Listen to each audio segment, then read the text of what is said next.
স্বাগত সকলকে প্রেত কাহিনীর আজকে স্পেশাল একটি এপিসোডে। আজকের এপিসোডটা এই কারণেই খুবই স্পেশাল, কারণ আপনারাই কিন্তু খুব স্পেশাল করে তুলেছেন প্রেত কাহিনীর আজকের এপিসোডটাকে।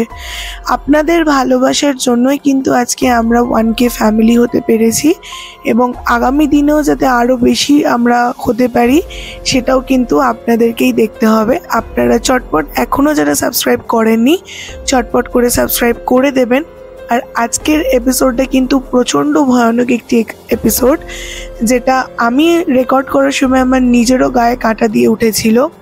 সেই কারণে চেষ্টা করেছি যে 1K-র জন্য একটা স্পেশাল কিছু তোমাদেরকে দিই, সেটাই করছি। আর বেশি কথা বাড়াবো না, সরাসরি চলে যাবো মূল ঘটনাতে এবং জানিও কেমন লাগলো ঘটনাটা। আজকের ঘটনাটা শোনানোর আগে আমি একটা এখানে ছোট্ট ডিসক্লেমার দিয়ে রাখতে চাইছি। যারা হার্টের পেশেন্ট আছেন এবং যারা 18 বছরের নিচে আমার বোন ভাইরা রয়েছে, তাদের আমি রিকোয়েস্ট করব যেন আজকের ঘটনাটা তোমরা স্কিপ করে যাও, কারণ আজকের ঘটনাটা কিন্তু প্রচণ্ড ভয়ঙ্কর হতে চলেছে এবং আমি মনে করব যে এই ঘটনাটা তোমাদের না শোনাই ভালো হয়। তা আজকে যিনি ঘটনাটি আমাদের পাঠিয়েছেন তিনি হালিশহরের শ্রোতা, এবং সে অনেক দিন ধরেই আমার ঘটনাটা শোনে। আজ তাই সাহস করে তার ঘটনাটা শেয়ার করেছে, এবং এই ঘটনাটা তার নিজের ভাগ্নির সঙ্গেই ঘটে যাওয়া একটি সত্য ঘটনা। এবং তিনি ঠিক যেমনভাবে আমাকে ঘটনাটি লিখে পাঠিয়েছিলেন, আমি তোমাদেরকে ঘটনাটি ঠিক তেমনভাবেই শোনাচ্ছি। আশা করছি তোমাদের ঘটনাটা খুবই ভালো লাগবে। আমার ভাগ্নি ছোটবেলা থেকেই পড়াশোনায় খুব মেধাবী ছিল, আর সেই কারণের জন্য আমাদের বাড়ির লোকেরা সবাই ওকে বলতো বড় হলে ডাক্তার, ইঞ্জিনিয়ার, যে যেরকম বলতো, টিচার। আর ওর সবসময়ই একটা ইচ্ছা ছিল যেন ও বড় হয়ে একটা ভালো মানুষ হয় এবং ভালো জায়গায় যেন চাকরি করতে পারে। ওইসব ডাক্তার, ইঞ্জিনিয়ার বা এইসব নিয়ে কিছুই কোনোদিনও ভাবেনি।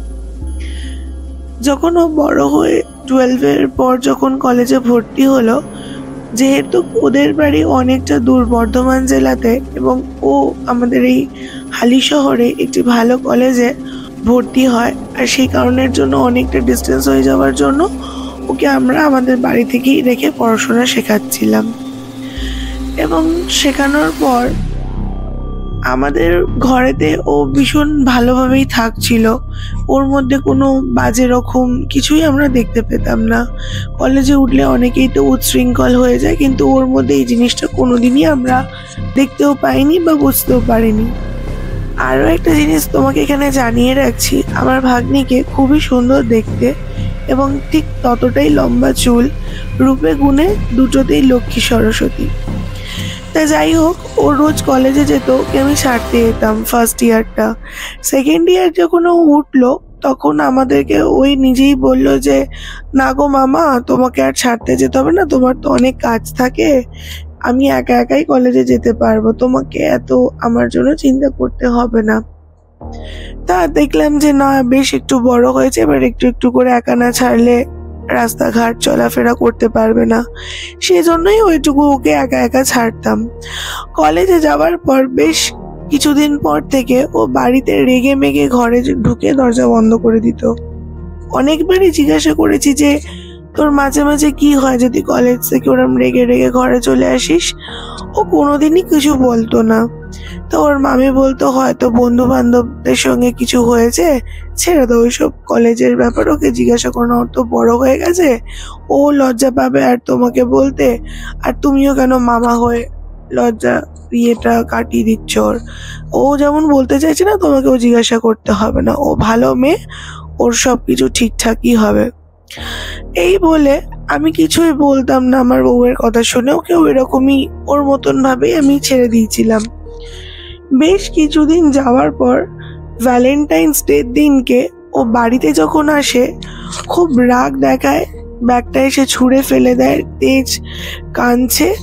আর আমার বউ এরকম দেখে ছুটে এসে ওকে জিজ্ঞাসা করে, এ মানা, কি হয়েছে রে, তুই এরকম কলেজ থেকে এসে এত কান্নাকাটি করছিস? তুই তো এরকম কিছু করিস না। ও কোনো কথা না বলে খুব কেঁদেই যাচ্ছে। বাধ্য হয়ে যখন আমার বউ ওকে জিজ্ঞাসা করে যে তুই বল, নালে তোর মামা এলে কিন্তু বলবো তুই কলেজ থেকে সেরকম কান্নাকাটি করছিস। তখন ও ওর মামিকে বলে, জানো মামি, কলেজের ফার্স্ট ইয়ার থেকে একটা ছেলে আমাকে খুব জ্বালাচ্ছে। ছেলেটা আমারই সমবয়সী, আমাদেরই ক্লাসে পড়ে, কিন্তু বারবার আমাকে সে প্রপোজাল দেয়। আমি পছন্দ করি না যে আমি পড়াশোনা নিয়ে চাকরি বাকরি করতে চাই। ওকে আমি বহুবার বলেছি, দেখ এই সময় আমি এখন তোকেও কিছু বলবো না, আগে আমি নিজের পায়ে দাঁড়াই, তারপর আমি ভেবে দেখবো। তাও গোটা কলেজের সামনে আজকে আমাকে গোলাপ ফুল আর গিফট দিয়ে আমাকে আজকে প্রপোজ করতে এসেছে। আমি এক চড় মেরেছি, জানো তো, আমার মাথাটা প্রচন্ড গরম হয়ে গেছে। পুরো কলেজের সামনেই ওকে আমি এটা করেছি, কারণ অনেকবার ওকে বারণ করেছি, ও আমার কথা না শোনার জন্য কিন্তু আজকে ওকে আমি মেরেছি। তখন আমার ভাগ্নিকে আমার বউ বুঝিয়ে বলল যে তুই তো অনেক বড় হয়েছিস মা, এরকম কলেজে বাইরে দিয়ে এরকম অনেক কিছু আসবে, তা বলে মারতে হবে? ঠিক আছে, বলেছে যখন তুই নিতিস না, তুই চলে আসতিস। ওরা মারাটা তো ঠিক হয়নি সবার সামনে, ও তো সবার সামনে ছোট হলো বল।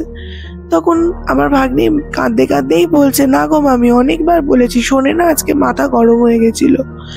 তা যাই হোক, আমার বউ ওকে বোঝায় যে এরকম হাত তুলতে নেই, শান্ত থাকতে হয়। এই বলে ও আবার ঠিকও হয়ে গেছিল, আমার বউ কাজেও মধ্যে ব্যস্ত হয়ে গেছিল। বেশ কিছুদিন ধরে ও কলেজ যাচ্ছে, কিন্তু বাড়ি এসে দেখছিলাম ওর মুখটা সেই গম্ভীর, তা বুঝতে পারতাম না।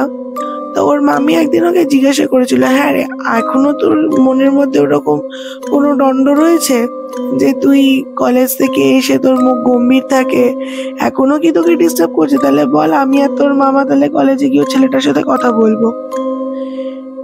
তা তখন আমার ভাগ্নি বলে, না গো মামি, সেদিনকে চড় মারার পর থেকে ওকে আর আমি কলেজেই দেখতে পাই না। অনেকগুলোই তো দিন কেটে গেল, প্রায় 1-1.5 সপ্তাহ হয়ে গেল, ও আর কলেজ আসছে না, জানো তো। আমার মনে হয় ও হয়তো খুব কষ্ট পেয়েছে, আমি ওরম ভাবে চড় মেরেছি তো। আর এখন আমি নিজেও ভাবছি হয়তো চড়টা না মারলেই ওকে ভালো হতো। তা তারপর থেকে ও দেখলাম নর্মাল হয়ে গেছে সবকিছুই, কলেজে যাচ্ছে আসছে, হাসি খুশিও যেমন ছিল ঠিক তেমনই রয়েছে। ওর মধ্যে আর কোনো আমরা কিছু বুঝতে পারতাম না। বেশ কিছুদিন পর থেকে হঠাৎ করে দেখলাম ও না আবার সেই যেইকে সেই চুপ হয়ে গেল, কারোর সঙ্গে কোনো কথা বলতো না, একটু ভয়ে ভয়ে থাকতো। ওকে যদি কিছু গিয়ে কেউ ডাকতো বা কিছু বলতাম, ও চমকে চমকে উঠতো। তা ওর মামিকে আমিই বলেছিলাম যে তুমি একবার ওকে জিজ্ঞাসা করো তো কি হয়েছে, ও এরকম চমকে চমকে ওঠে। ও চুপচাপ, ও তো এরকম মেয়ে না, ও তো হাসি খুশি থাকে, পাড়ায় বন্ধুদের সাথে গল্প করতে বেরোতো সন্ধ্যের দিকটাতে, সেটাও বেরোয় না। টিউশন পড়াচ্ছিল, সেগুলো ছেড়ে দিল। কি হয়েছে বলো তো? তা ওর মামি ওর কাছে যায় এবং জিজ্ঞাসা করে, হ্যাঁ রে মানে কি হয়েছে, তুই আবার এরকম করছিস, আবার কি ছেলেটা তোকে ডিস্টার্ব করছে? তাহলে তোর মামা আর আমি যাব। তা বলতে তখন ও বলছে যে না গো মামি, আমার না কেমন একটা অন্যরকম লাগছে, আমার মনে হচ্ছে যেন একা থাকলেই আমার সঙ্গে যেন কেউ রয়েছে, বুঝতে পারছি না কেউ রয়েছে, কিন্তু মনে হচ্ছে। আশেপাশে ঘুরে তাকাই, রাস্তাঘাট দিয়ে যখন হাঁটি, আমার মনে হয় আমার কানের কাছে এসে যেন কেউ ফিস ফিস করে কোনো কথা বলে যাচ্ছে, কিন্তু কি কথা বলছে সেটাও কিন্তু বুঝতে পারছি না। তা তখন আমার বউ ওকে বলে, দূর, ওইসব তোর মনের ভুল, ওইসব নিয়ে ভাবিস না, আবার ঠিকঠাক করে পড়াশোনা কর। কেন এরকম করছিস? ওইসব তুই ভাবছিস, বেশি বেশি চিন্তা করছিস বলে তোর এরকম মনে হচ্ছে। ঠিক আছে, যা হওয়ার হয়েছে, ছেলেটা যদি আসে তুই ক্ষমা চেয়ে নিবি। তারপরে ও যখন কলেজে যেত, ও দেখতে পেত কলেজের ক্লাসরুমে হয়তো টিচার ক্লাস করাচ্ছে, ঠিক দেওয়ালের এক কোণে একটা কোনো ছেলের অবয়ব, এবং সেটা দেখে ওর আশেপাশে বন্ধুদেরকে বলতো যে দেখ, ওখানে মনে হচ্ছে না কোনো একটা অবয়ব দাঁড়িয়ে রয়েছে। কিন্তু ওর বন্ধুরা কিছুই দেখতে পেত না, ওকে বলতো, দূর বোকা, কি না কি দেখছিস আর তোর মনের মধ্যে এইসব ভুলভাল, তুই কি আজকাল খুব ভয়ঙ্কর ভূতের সিরিয়াল টিরিয়াল দেখছিস নাকি যে তোর মধ্যে এরকম হচ্ছে? তো ও তখন দেখলো যে না, ওকে তো সবাই এরকম করে ঠাট্টা করছে, ও ওখানে আর কোনো কথা বাড়ায়নি, ও আবারও বাড়ি চলে আসে। তা সেদিন রাত্রিবেলায় তাড়াতাড়ি করে খাওয়া দাওয়া করে ও ওর পাশের ঘরটাতে ঘুমোতে চলে যায়। ঘুম থেকে যখন চোখটা খুলে দেখে সকালবেলায় ওর গা হাত পা খুব জ্বালা জ্বালা করছে। হাতটা যখন দেখে, পাটা যখন দেখে, পিঠ, গলার কাছটা দেখছে সব জায়গায় 3টে আঙুলে নখের চেরার দাগ। তা ওর হাতে তো নখও ছিল না যে নখে চিড়ে যাবে। ও ধরপড় করে যায়, গিয়ে ওর মামিকে ওইগুলো দেখায়। ওর মামি তো দেখে আটকে ওঠে যে এইটা কি করে সম্ভব। রাত্রিরে কি বিড়াল টিড়াল তাহলে ঘরে ঢুকেছিল? আর বিড়াল ঢুকলে তো বুঝতেই পেত, কিন্তু বিড়ালে তো এইভাবে চিরবে না। যাই হোক, ঠিক আছে, আজকে বরং কলেজে যেতে হবে না, তুই বরং আজকে ঘরেই থাক। এই বলে ওর মামি বাজারের দিকে বেরিয়ে যায় আর ও বাথরুমে স্নান করতে যায়। ওর মামি দেখে গেছিল যে ও বাথরুমে স্নান করতে গেছে, কিন্তু ওর মামি প্রায় 1-1.5 ঘন্টা পর যখন বাজার থেকে ফিরে আসে, এসে দেখে দরজা হাট খোলা, ও ঘরেতে নেই। তাহলে গেল কোথায়? এদিকে ওইদিকে পাড়ায় সব জায়গায় খোঁজ খবর নেয়, কোথাও দেখতে পায় না। আর তোমাকে এখানে একটা ছোট্ট বর্ণনা দিয়ে রাখি, যেহেতু আমাদের আগেকার দিনের বাড়ি, আমাদের ঠিক বাড়ির পিছন দিকটাতে বাথরুম ছিল, সেখানেই আমরা চান করতে যেতাম, বা আরো অন্য যে যা দরকার আমাদের বাথরুম সমস্ত কিছু পিছন দিকটাতেই রাখা ছিল। তা ওর মামি বলছে যাই তো, গিয়ে দেখি আবার হয়তো মেয়েটা বাথরুমে গেছে। গিয়ে দেখছে ও বাথরুমে ঠিক পাতকুয়োর সামনেটাতে মাথা নিচু করে বসে রয়েছে, চুলটা দিয়ে পুরো ওর মুখটা ঢাকা, আর গোগানির আওয়াজ আসছে। তা যাই হোক, ওরকম দৃশ্য দেখার পর আমার বউ ভীষণভাবে চমকে যায় এবং ওর কাছে দৌড়ে গিয়ে ওকে ঝাঁকিয়ে দেয়। এবং ঝাঁকিয়ে দেওয়ার পর ও আমার বউয়ের দিকে হাঁ করে তাকিয়ে কিছুক্ষণ পর বলছে, মামি, আমি এখানে কি করে এলাম? আর তখন ওর মধ্যে যেন ওই আগের জিনিসটা ফিরে আসে। দিয়ে তখন আমার বউ বলছে, তুই এতক্ষণ ধরে বাথরুমে স্নান করতে সে কি করছিলিস? বলছে, আমি এখানে কি করে এলাম আমি তো এটাই বুঝতে পারছি না। তো ওর মামি বলছে, আচ্ছা ঠিক আছে, অনেক স্নান হয়ে গেছে, গাটা মুছে ঘরে আমি জল খাবার দেবো, খেয়ে নিবি।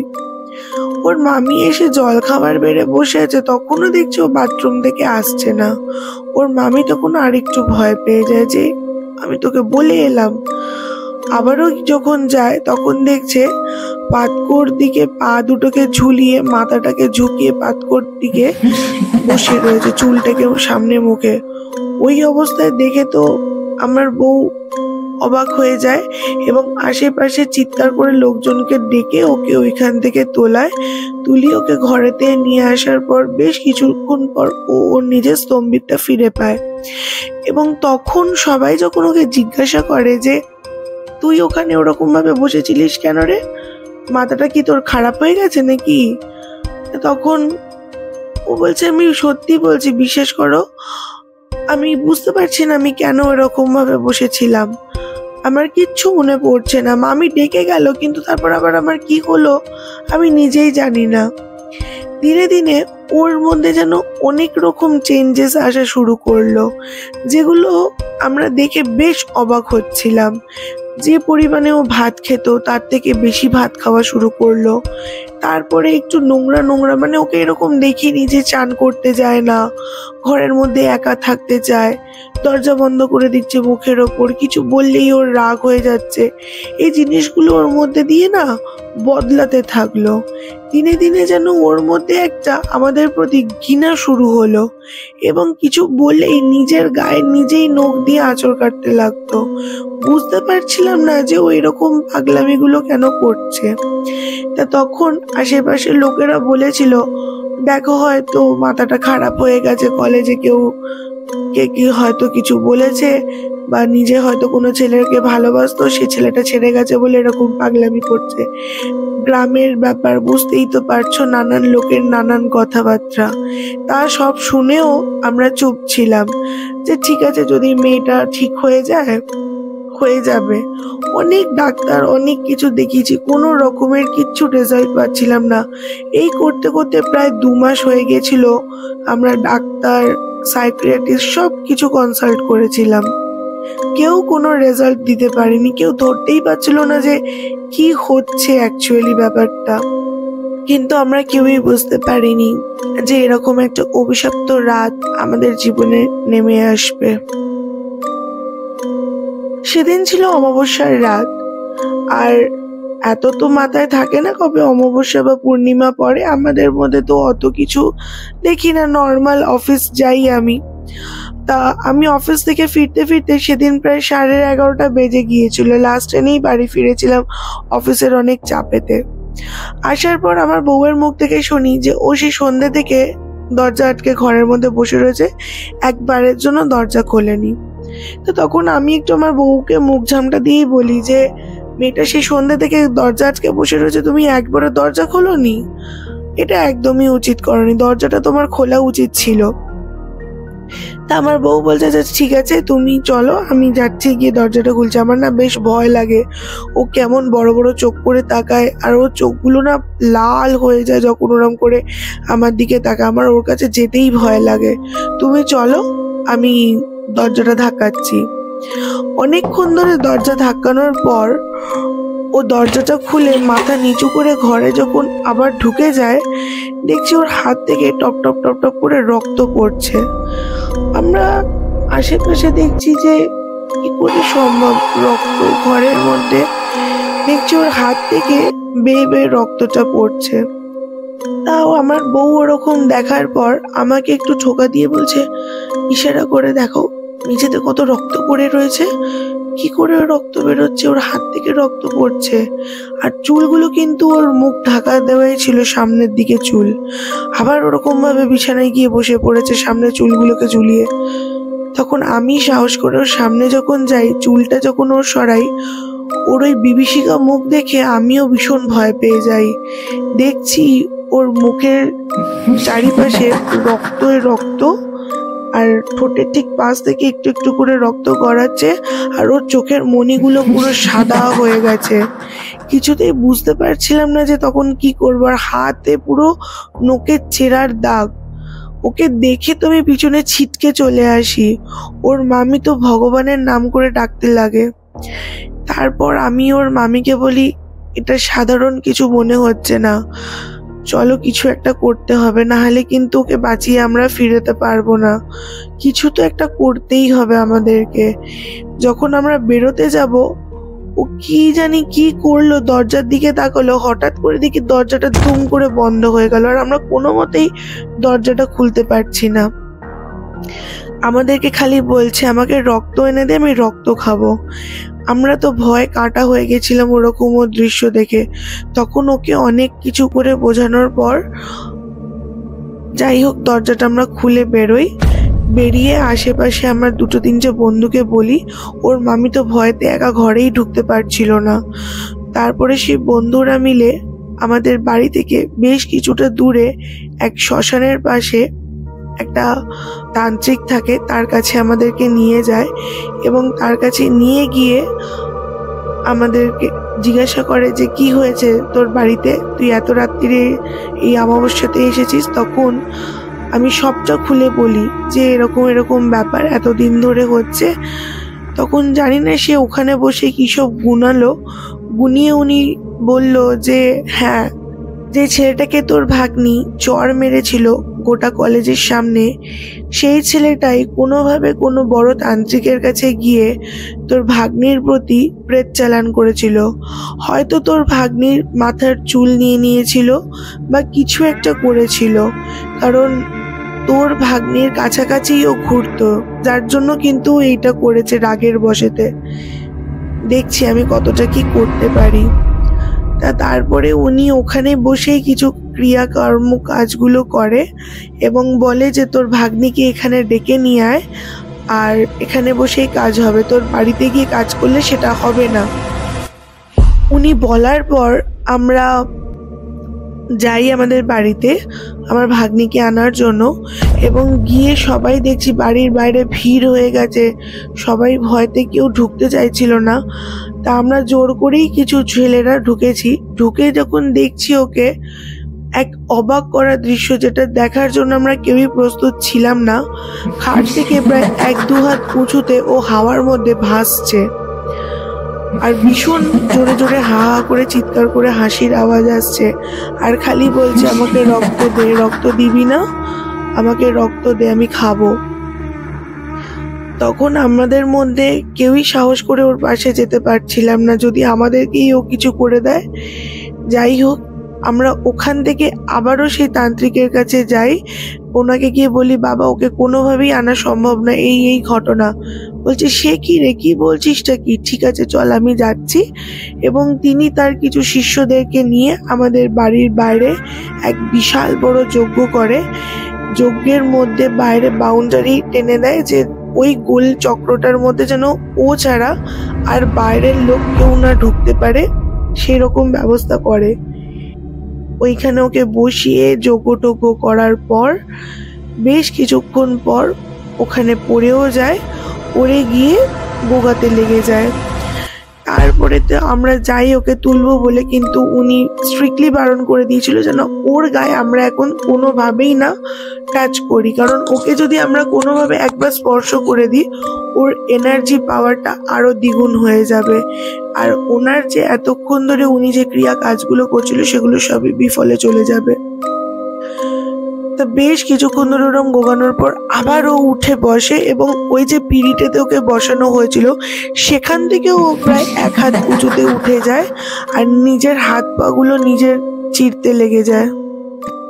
এইগুলো কিন্তু আমরা সত্যিকারের সিনেমার পর্দাতে এগুলো দেখে থাকি, কিন্তু এই দৃশ্যটা যে আমরা প্রত্যেকে নিজের চোখের সামনে এগুলো দেখেছি, সেগুলো যদি আমাদের সামনে যারা যারা ছিল তারা ছাড়া এগুলো কেউই জানে না।